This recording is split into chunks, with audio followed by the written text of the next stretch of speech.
Students, आज मैं आप लोगों के सामने लेके आई हूँ एक बहुत ही प्यारा वीडियो। बायोलॉजिकल डाइवर्सिटी में हम स्टडी करने वाले हैं एनिमल किंगडम। थोड़ा सा लंबा टॉपिक है, इसीलिए 2 या 3 वीडियोस में मैं इसको कवर करूंगी। और सबसे बड़ी बात क्या होती है, जब भी हम किसी टॉपिक को स्टडी करते हैं तो उसके छोटे बेस के कारण से अगर हम करना शुरू करें कि क्या बेस लिया है इस क्लासिफिकेशन का, तो उस अगर बेस को अगर हमने जान लिया तो हमें क्लासिफिकेशन आसान हो जाएगी। हम क्या करते हैं, सीधा किंगडम्स की तरफ भाग लेते हैं, सीधा की सीधा फाइलम्स की तरफ भाग लेते हैं। फिर होती है दिक्कत, समझ नहीं आता, इतने फाइलम हो गए, इतना कंफ्यूजिंग हो गया, क्या याद करें क्या ना याद करें। हम करेंगे सिस्टमेटिक अप्रोच।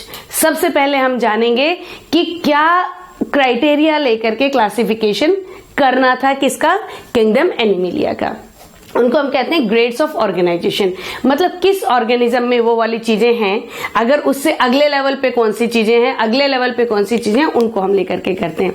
सबसे पहला ग्रेड है that is cellular level of organisation. मतलब इस कैटेगरी में वो ऑर्गेनिजम्स आते हैं, मल्टी सेलुलर है ये तो पता है, एनिमलिया आ गया मल्टी सेलुलर है, लेकिन उसके बावजूद भी कुछ ऑर्गेनिजम्स ऐसे होते हैं जिनमें सेल्स तो हैं लेकिन वो इंडिविजुअली काम कर रहे हैं, इकट्ठे होकर टिश्यू सिस्टम नहीं बना उनके अंदर। जैसे पोरीफेरा, सबसे स्लो उसका कॉम्प्लिकेशन, लोएस्ट कॉम्प्लिकेशन होता है, कोई टिश्यू ही नहीं बना, सेलुलर लेवल ऑफ ऑर्गेनाइजेशन है। सेलुलर लेवल ऑफ ऑर्गेनाइजेशन के बाद क्या आता है, टिश्यू लेवल, टिश्यूज बन गए हैं, या ऑर्गन, जब बहुत सारे टिश्यूज मिलकर के एक ऑर्गन बनाए और एक स्पेसिफिक फंक्शन परफॉर्म करें, या organ system level of organisation. Organ system क्या होते हैं, बहुत सारे ऑर्गन मिलकर के एक काम करते हैं। जैसे हम लोगों में है हायर ऑर्गेनिज्म से, हम लोग डाइजेस्टिव सिस्टम की बात करें तो डाइजेस्टिव सिस्टम में बहुत सारे ऑर्गन्स मिलकर के एक काम कर रहे हैं, क्या, डाइजेशन। माउथ है, ईसोफेगस है, स्टमक है, इंटेस्टाइन है, रेक्टम है, और उसके साथ उनके साथ एसोसिएटेड ग्लैंड्स हैं। ये सारे के सारे मिलके क्या करते हैं, ऑर्गन सिस्टम बनाते हैं। इसी तरीके से मैंने क्या बताया कि सेलुलर के बाद अगर वो ऑर्गेनिजम्स इस कैटेगरी में आते हैं जिनमें सेलुलर लेवल से आगे का ऑर्गेनाइजेशन हो गया है, तो टिश्यू लेवल है या ऑर्गन लेवल है या ऑर्गन सिस्टम लेवल आ गया है। इसके बाद और हायर की तरफ जाते हुए हम बात करते हैं लेयर्स की, डर्मल लेयर्स। डर्म का मतलब होता है लेयर। आप देखो ये कहां से आते हैं, इसमें कई बार बच्चे कंफ्यूज होते हैं, डर्म कहेंगे या फिर हम इसको लेयर कहेंगे, एक ही बात है। होता क्या है, अब असल में ये जो चीजें हैं ना हमें रेगुलर नजर नहीं आती, ऑर्गेनिज्म में नहीं दिखेंगे आपको। ये है एम्ब्रियो जब बना था, उसके बाद जो ऑर्गन्स डेवलप हुए हैं। वो जब एम्ब्रियो था ऑर्गेनिज्म, वो 2 तरह के लेयर्स का हो सकता है, या तो 2 लेयर से हो उसका एम्ब्रियो, उससे बाकी के सारे ऑर्गन्स डेवलप हुए हो, या 3 लेयर का हो। तो अभी मैं समझाती हूँ आपको। 2 तरह के होते हैं ये, एक होता है डिप्लोब्लास्टिक, एक होता है ट्रिप्लोब्लास्टिक। डिप्लो का मतलब 2, ब्लास्ट मतलब लेयर, 2 लेयर वाला, ट्रिप्लो 3 लेयर वाला। जब कोई भी एम्ब्रियो होता है किसी भी ऑर्गेनिज्म का, इस 2 कैटेगरी में आ सकता है। एक देखो लेयर्स क्या है, अंदर ये इस तरह से एक एक्टोडर्म और एक अगर एंडोडर्म में इस तरह की लेयर है, मान लो बीच में ये एक्टोडर्म की लेयर मान ली, ये सेल्स हैं। मेरा डायग्राम बहुत अच्छा शायद नहीं होगा बट मैं कोशिश कर रही हूं। और इसके बाद एक और लेयर आएगी, ऐसे करके एक ये बीच में खाली जगह आ गई और ये आपकी आ गई एक्टोडर्म। देखो देखने को तो तुम्हें लग रहा है कि ये 3 लेयर्स हैं, लेकिन ये क्या है, डिप्लोब्लास्टिक। कैसे, ये अंदर की तरफ एक सेलुलर लेयर है, सेलुलर लेयर्स हैं, ये सेल की बनी हुई लेयर्स हैं। ये है आपकी एंडोडर्म और ये क्या है, एक्टोडर्म। बीच में ये जो जगह तो है लेकिन यहां पे कोई सेलुलर लेवल नहीं है, खाली जगह, इसको मीजोगिलिया भी कहते हैं, मीजोगिलिया, राइट। ये 2 लेयर्स हैं। और अगर जो ऑर्गेनिजम्स इस तरह के एम्ब्रियोनिक लेयर से डेवलप होते हैं उन्हें हम कहते हैं डिप्लोब्लास्टिक। और जो ऑर्गेनिजम्स इस तरह की लेयर से शुरू हों, ये आपकी एंडोडर्म हो गई, ये भी सेलुलर लेवल है, बीच में ये मेसोडर्म आ गई, ये भी सेलुलर लेवल है, और ये एक्टोडर्म आ गई, ये भी सेलुलर लेवल है। ये एक्टोडर्म लेयर्स डायग्राम आप बना लेना, टाइम वेस्ट ना करूं मैं। ये हो गया आपका मेसो, आप बुक में देख सकते हैं इनको, और ये हो गया आपका एंडोडर्म्स।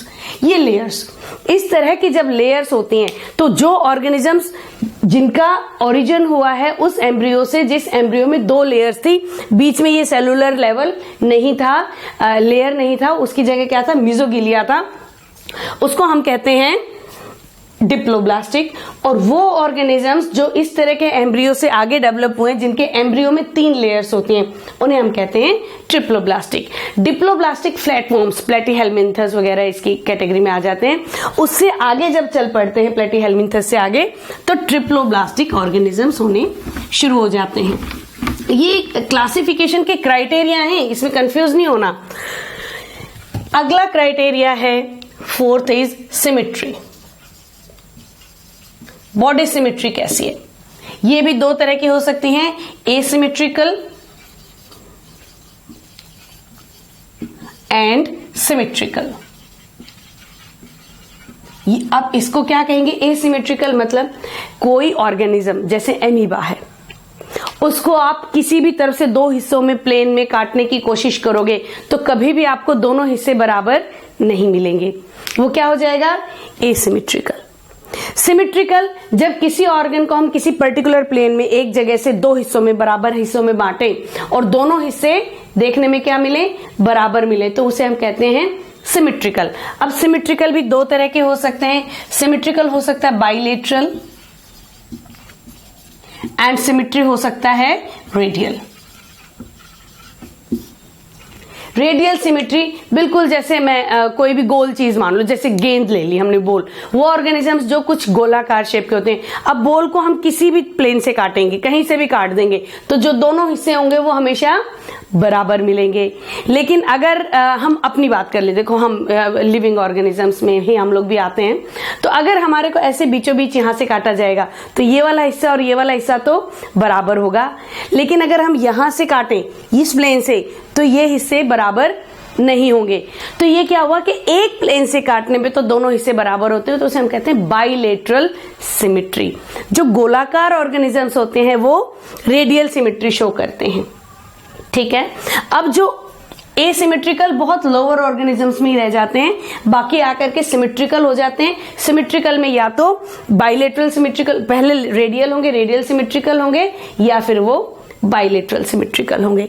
एक ये भी क्राइटेरिया आ जाता है कि सिमेट्री कैसी है, रेडियल है या बाइलेटरल है। एसिमेट्रिकल तो हम पीछे छोड़ आए हैं, बस बताने की जरूरत थी। इनमें मैं आप लोगों के साथ इनकी बात करूंगी, बाइलेटरल की एंड रेडियल की। इसके बाद एक और क्राइटेरिया आता है, इस वीडियो में मैं खाली क्राइटेरिया की बात करूंगी आप लोगों के साथ, अगली वीडियो में हम इनका क्लासिफिकेशन करेंगे। अगला क्राइटेरिया आ जाता है सीलोमिक कैविटी। सीलोम क्या होता है? ये भी बड़ी इंटरेस्टिंग चीज है, जानना बहुत जरूरी है बच्चों। जब अभी हमने डर्मल लेयर्स की बात की थी ना, देखो एक हमारे पास ये एक्टोडर्म था, वेरी नाइस, इसको एक्टोडर्म बना देते हैं सेलुलर लेवल। फिर हमारे पास क्या आ गया था? मेसोडर्म आ गया था, मेसोडर्म आ गया, एंड ये जो है हमारा एंडोडर्म की लेयर में यहां पे बना लेती हूं, ये एंडोडर्म है, एंडोडर्म है। और ये जो बीच वाली कैविटी नजर आ रही है ना, ये गट है। गट मतलब ये जो हमारा डाइजेस्टिव ऑर्गन्स है ना, स्टमक को छोड़ करके जितने ऑर्गन्स हैं उसको हम गट कहते हैं। ये गट को छोड़ करके गट के बाहर जितनी भी लेयर्स हैं वो ये वाली जो लेयर, गट के बाहर वाली जो लेयर है, इसमें फ्लूइड फिल्ड कैविटी होती है। ये हायर ऑर्गेनिजम्स में तो सब में है, किसी में हो भी सकती है, किसी में नहीं, किनमें? लोअर ऑर्गेनिजम्स में, जिसमें फ्लूइड फिल्ड कैविटी है ही नहीं। मतलब इसके बाद ये तो मैंने कैविटी शो करी है आप लोगों को, इस मेसोडर्म के बाद डायरेक्टली क्या है, एंडोडर्म है। एंडोडर्म है ये, और ये क्या हो गया, ये गट हो गया। Ectoderm, mesoderm and endoderm. लेकिन कुछ ऑर्गेनिजम्स ऐसे होते हैं जिनमें अभी जैसे अभी मैंने बना के आप लोगों को दिखाई थी, बीच में क्या होती है, थोड़ा सा ध्यान से सुनेंगे, मैं इसको स्लो लेकर के जा रही हूँ। बच्चों को बहुत ज्यादा को दिक्कत रहती है, सिलोमिक कैविटी उनको क्लियर नहीं होता है कि हम किसके बारे में बात कर रहे हैं।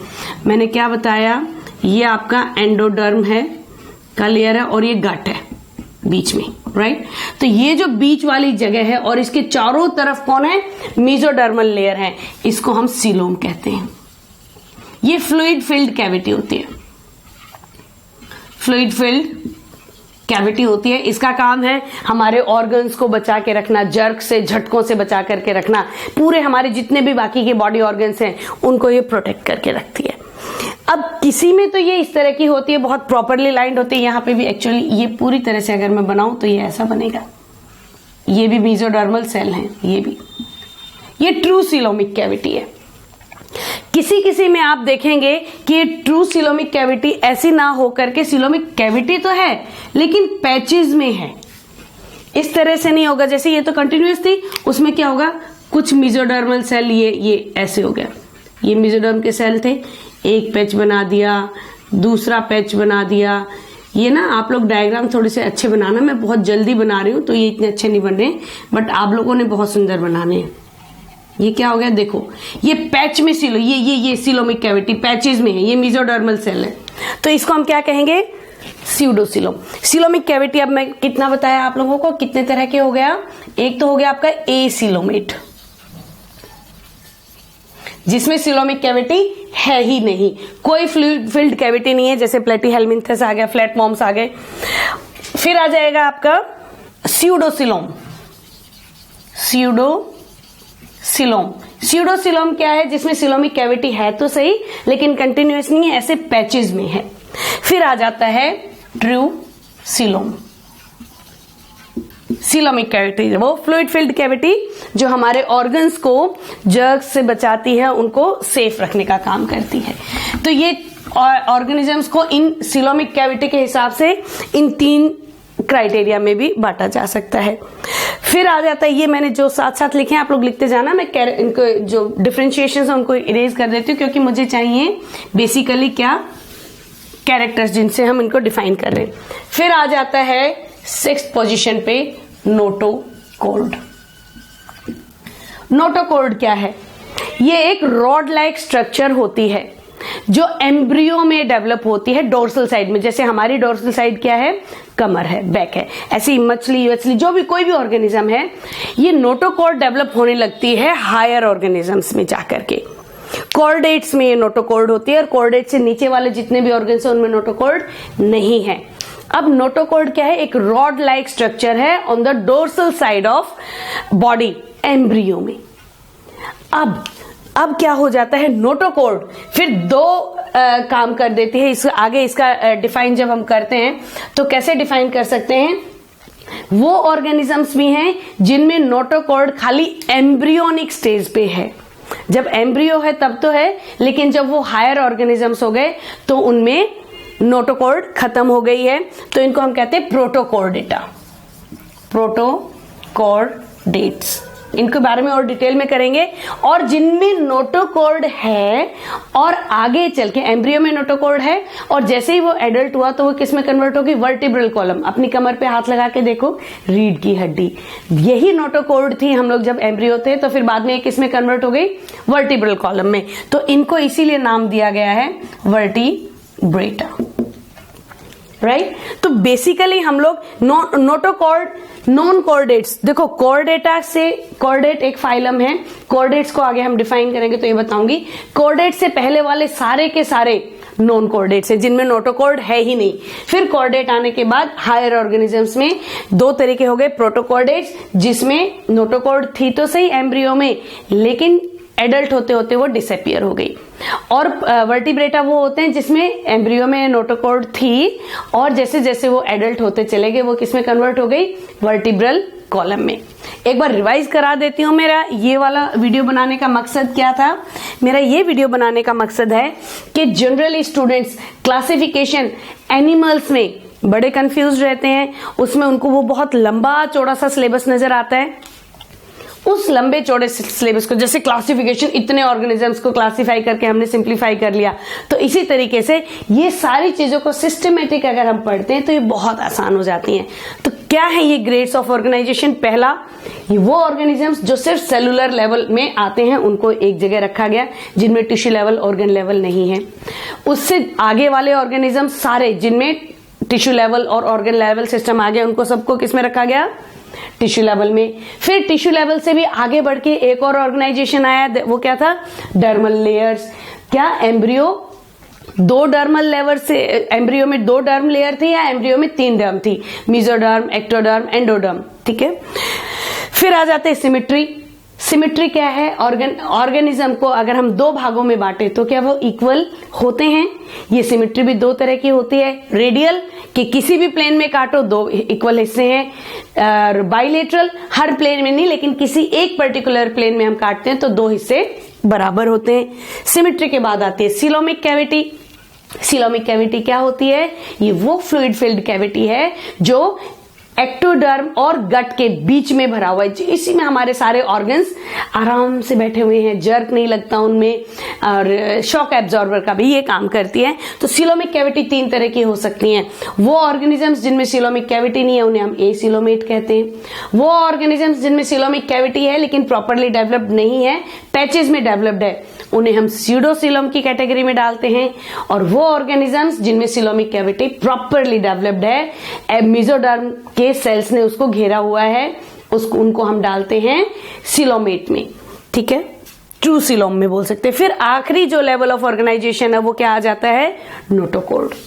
नोटोकॉर्ड एक रोड लाइक स्ट्रक्चर है जो किस में पाया जाता है? एम्ब्रियो में पाया जाता है। जिस एम्ब्रियो में नोटोकॉर्ड है वो क्या हो जाएंगे? कॉर्डेट्स हो जाएंगे। लेकिन कॉर्डेट्स पे आगे जाके 2 में डिवाइड हो जाएंगे। अगर नोटोकॉर्ड खाली एम्ब्रियोनिक स्टेज में था तो वो क्या हो जाएंगे?